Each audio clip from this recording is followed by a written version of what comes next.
Digital marketing నేర్చుకుని AI tools వాడుతూ డబ్బులు సంపాదించాలనుకుంటున్నారా? ఈ నెంబర్కి కాల్ చేయండి. మనము పిల్లలు పుట్టినప్పుడు ఎంత పండగలాగా చేసుకుంటాం కదా. అవును. ఎన్నో కలలు కంటాం. ఆ. అఫ్ కోర్స్ పిల్లలు మనల్ని ఏదో రేపు పొద్దున చూస్తారు అన్న దాంతో కాదు, ఏదో ఆశించి పిల్లల్ని తల్లిదండ్రులు పెంచారు. అవును. ఏంటి అంటే వాళ్ళకు ఒక బంగారం లాంటి భవిష్యత్తు ఇవ్వాలి. ఇవ్వాలి. బిడ్డ కింద పడితే తల్లడిల్లిపోతాం. అవును. తప్పటడుగులు వేసేటప్పుడు అవును. కానీ స్కూల్కి వెళ్ళి స్కూల్లో చేర్పించి బయటకు వస్తే ఏడుపుతో తల్లులు ఎంత మంది ఇంకా ఉంటారు. వాళ్ళే ప్రపంచం. అంతే, పిల్లలే ఏం ప్రపంచం. తెలియదు. ఆ టైంలో భర్తను కూడా మనం పక్కన కాదనుకో, పెట్టేస్తాం. అవును. భర్తను పక్కన పెట్టి పిల్లలు వచ్చే వరకే భర్త, పిల్లలు అంతే. వచ్చిన తర్వాత మన ప్రయారిటీ అంతా పిల్లలే. అంటే మన ప్రాణం ఏంది అంటే పిల్లలే. పిల్లలు. అవును. మన స్ట్రెంగ్త్ వాళ్ళే, మన వీక్నెస్ వాళ్ళే. అవును. అంటే అంత అరిచేతిలో పెట్టుకొని ఎంత బాగా చూసుకున్న అవును. పిల్లల్ని కొంతమంది పిల్లలు సడన్ గా మారిపోతారు పెళ్ళి అయిపోయి. అవును. అవును. ఇప్పుడు ఓల్డ్ ఏజ్ హోమ్ లో చూస్తే ఉమ్. చాలా ఒక్కొక్కరిని బాధ చూస్తే అనిపిస్తది. కళ్ళల్లో చాలా. నీళ్ళు వస్తాయి. అవును. అందరు దాంట్లో నిరుపేద వాళ్ళు ఉంటారు, అవునవును. మధ్యతరగతి వాళ్ళు, కోటీశ్వరులు ఉంటారు. కోటీశ్వరులు ఉంటారు. నేను వెళ్తాను ఎవ్రీ మంత్. ఉమ్. నేను every month I care old age home అని అక్కడ ఇక్కడ ఎక్కడది తిరుమలగిరిలో ఉందన్నమాట. ఓకే. నేను ఎవ్రీ మంత్ సోషల్ సర్వీస్ చేస్తాను కదా, అట్లాగా నేను ఓల్డ్ ఏజ్ హోమ్ కూడా వెళ్తాను. అసలు లాస్ట్ టైం వెళ్ళినప్పుడు అయితే మార్వాడి అంకుల్స్ ఇద్దరు ఉన్నారనమాట. వాళ్ళని చూస్తే నాకు ఎంత బాధ అనిపించిందంటే, వాళ్ళు చాలా డిగ్నిఫైడ్ గా ఉన్నారు, చాలా వెల్ ఎడ్యుకేటెడ్ గా ఉన్నారు. అసలు ఐరన్ బట్టలతో ఫ్రెష్ గా, అసలు రిచ్ ఫ్యామిలీ నుంచి వచ్చిన చూడగానే అర్థమైపోతుంది వీళ్ళు చాలా రిచ్ ఫ్యామిలీ నుంచి వచ్చారు అనేది చూడగానే అర్థమైపోతుంది.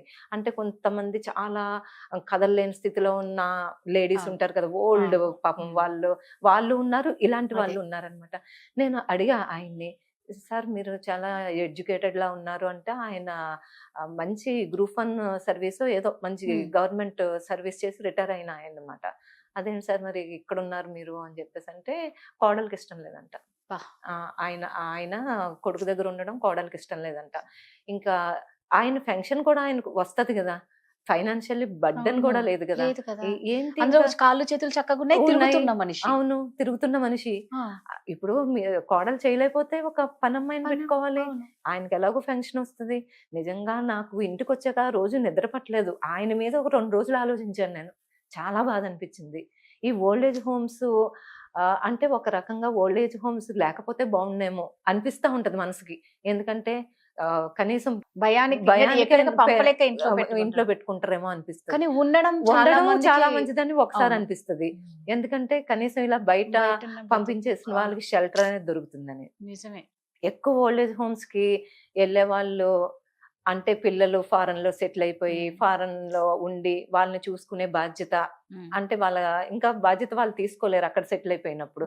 సరే, వాళ్ళు ప్రతిదీ డబ్బుతో ముడిపెడతారు, మేము ఇంత పంపించేస్తాము మీరు ఉండండి. కానీ ఇక్కడ వాళ్ళని బాధ్యతగా చూసుకునే వాళ్ళు ఉండాలి కదా. అలాగా ఒక మనిషి అంటు పెట్టుకుని ఉండాలి కదా ఒక ఏజ్ వచ్చిన తర్వాత. అలాగ లేనప్పుడు ఆ ఫెసిలిటీ కోసం ఓల్డ్ ఏజ్ హోమ్స్. మేము మా పేరెంట్స్ ని మంచి ఓల్డ్ ఏజ్ హోమ్ లోనే పెట్టాం కదా, ఏసీ హాల్స్ ఉన్నాయే పెట్టాము, డబ్బు ఎక్కువ కడుతున్నాము, ఫుడ్ ఫెసిలిటీ, అవి కూడా ఓల్డ్ ఏజ్ హోమ్లు కూడా 5 స్టార్ లాంటి ఓల్డ్ ఏజ్ హోమ్లు కూడా ఉన్నాయి ఇలాంటి రిచ్ వాళ్ళు పెట్టడానికి అనమాట. సో అక్కడ ప్రతిదీ డబ్బుతో కొలుస్తున్నారు కానీ ప్రేమతో, లవ్ అండ్ అఫెక్షన్ తో కొలవట్లేదు. దీనివల్ల ఈ ఓల్డ్ ఏజ్ హోమ్స్ అనేది ముఖ్యంగా వాళ్ళు వాళ్ళ పిల్లల్ని మిస్ అవ్వడం కాక మనవళ్ళని మనవరాళ్ళని చాలా మిస్ అవుతారు. మొన్న మనం రీసెంట్ గా చూస్తే ఒక అమ్మాయి జస్ట్ ఓల్డ్ ఏజ్ చూసాను, నేను కూడా వీడియో చూసాను. వాళ్ళ నానమ్మని చూసి ఏడ్చింది అమ్మాయి. ఇంకా దారుణం, చాలా బాధ అనిపించింది. కరెక్ట్, అది చాలా బాధ అనిపించింది. అంటే ఇప్పుడు ఒక ఇంటికి కోడలుగా వెళ్ళిన అమ్మాయి మైండ్ సెట్ ఎలా ఉండాలి అంటే, అంటే మనం చెప్పడం ఈజీయే, తల్లిలాగే చూడాలి అత్తగారిని, కూతురులాగే చూడాలి కోడల్ని అనేది చెప్పడానికి బాగుంటది కానీ ఆచరించట్లేదు అది. ఎందుకంటే ఇప్పుడు తల్లికి ఇచ్చే వాల్యూ అత్తగారికి ఇవ్వరు. ఇప్పుడు అత్తగారి ఇంట్లో ఉంటారు, అమ్మ అది క్లీన్ గా పెట్టమ్మా, ఇది క్లీన్ గా పెట్టమ్మా, అబ్బాయి వచ్చేసరికి కొంచెం నీట్ గా తయారవ్వమ్మా, ఈ రెస్పాన్సిబిలిటీలు చెప్తా ఉంటారు. అది విసుగు వీళ్ళకి, అది చేదస్తాం అనుకుంటారు, అది నచ్చదు వీళ్ళకి. వీళ్ళు ఎక్కడ పడితే అక్కడ పెంట కుప్పలా పడేయాలి, వాళ్ళు ఎలా పడితే అలా నైటీలు వేసుకుని తిరగాలి. ఇవన్నీ వాళ్ళకి ఫ్రీడమ్ కి అడ్డు రాకూడదు. ఎప్పుడైతే అడ్డొచ్చారో వాళ్ళు మనకు అడ్డైపోతారు. వాళ్ళ మీద లేనిపోని చెప్తారు కొడుకులకి. కొడుకులు చూడరు కదా, పిల్లని చెప్పిందే నిజం అనుకుంటారు. చిన్నప్పటి నుంచి పెంచి వాళ్ళకి ఉన్న వాళ్ళే పంచ ప్రాణాలుగా పెరుగుతారు పేరెంట్స్. అది పోతది ఒక క్షణంలో.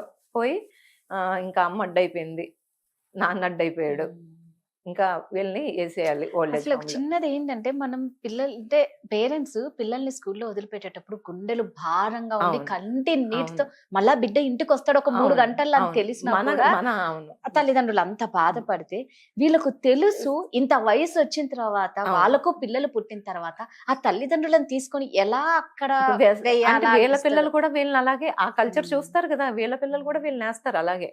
అంతే అలాగే అంటే వేస్తారు అంతే. అదే ఆ ఏజ్ వచ్చాక వాళ్ళు అక్కడ వేయాలేమో అనేది పిల్లలకి ఇంకా నేర్పిస్తున్నట్టు అదే అయిపోయింది. కాన్సెప్ట్ అన్నమాట. అదే మనం కూడా అదే ఒక స్కూల్ లాగా ఇంకా అక్కడ అంతే. పెద్దోళ్ళని పంపించేయాలి అనేది ఆ కల్చర్ లో పెరుగుతున్నారు పిల్లలు.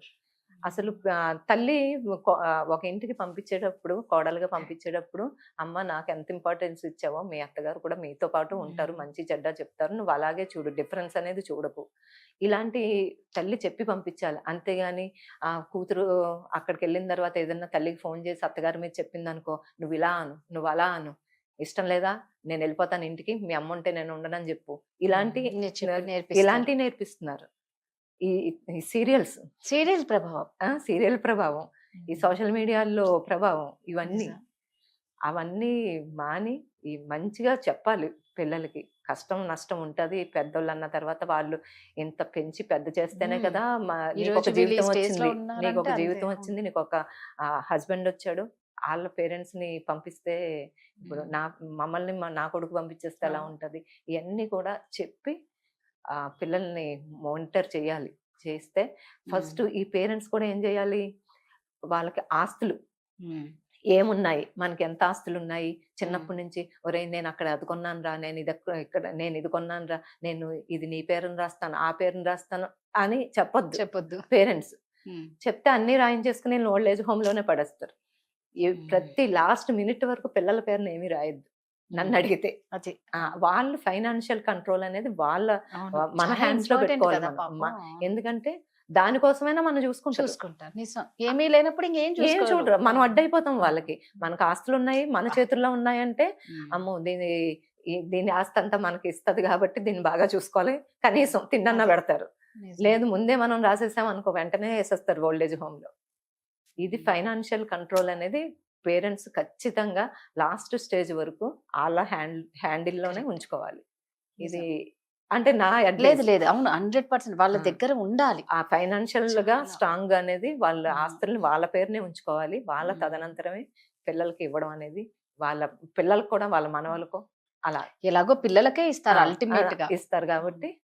సో మనం అప్పటి వరకు మన ఓల్డ్ ఏజ్ హోమ్ రోడ్ల మీద పడేయడాలు ఇలాంటివి ఏమీ లేకుండా కనీసం మన మీద ప్రేమ లేకపోయినా మన డబ్బు మీద ఉన్న ప్రేమతోనైనా ఇంట్లో అనే కొంచెం జాగా అనేది ఇస్తారు కదా. కానీ ఎంత బాధాకరమైన విషయం అంటే ఓల్డ్ ఏజ్ హోమ్ గురించి మాట్లాడుకున్న చాలా భలే, అసలు కళ్ళంటి నీళ్ళు వస్తాయి, అసలు గూస్ బంప్స్ వస్తాయి. అక్కడికి వెళ్ళి వాళ్ళు జీవితంలో అనుకునిండరు రేపు మేము ఇక్కడ ఉంటాము అని వాళ్ళు ఊహించిండరు కూడా ఊహించిండరు. అవును అలా ఎందుకంటే తండ్రి చనిపోయాడనుకో తల్లి భారం అయిపోతాడు, తల్లి చనిపోతే తండ్రి భారం అయిపోతాడు. అదే చిన్నప్పుడే తండ్రి చనిపోతే తల్లి ఎంత బాధ్యతగా బిడ్డను చూసుకుంటుంది, అది లేదు రాజుడు. అవును.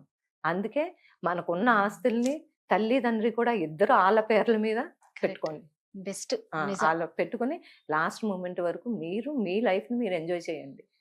మీరు కష్టపడి సంపాదించుకున్నది, మీరు ఎవరి మీద ఆధారపడక్కర్లేదు. మీకు ఆస్తున్నప్పుడు మీరు చక్కగా మీకు కావాల్సింది తెప్పించుకోండి, వండుకోండి, తినండి, మీరు హెల్దీగా ఆనందంగా ఉండండి. వాళ్ళు మన చూసేదేంటి, మనం ఫైనాన్షియల్ గా మనం స్ట్రాంగ్ గా ఉంటే వాళ్ళు మన చూడక్కర్లేదు.